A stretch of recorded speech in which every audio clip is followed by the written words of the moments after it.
Hey, this is Marco, and in this video I'm going to show you how to check Snapchat birthdays. Now, before I show you how to do that, subscribe to the channel, it helps me out a lot. What you want to do is you want to open up your Snapchat. Once you have opened up your Snapchat, just go to your friends. So to get your friends, go to the top left on your profile and then scroll down. Will you see my friends?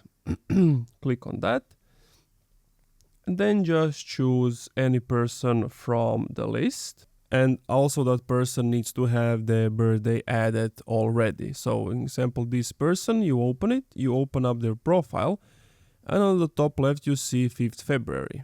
Now you can click on that and then you will see all of the people who have added their birthdays right over here.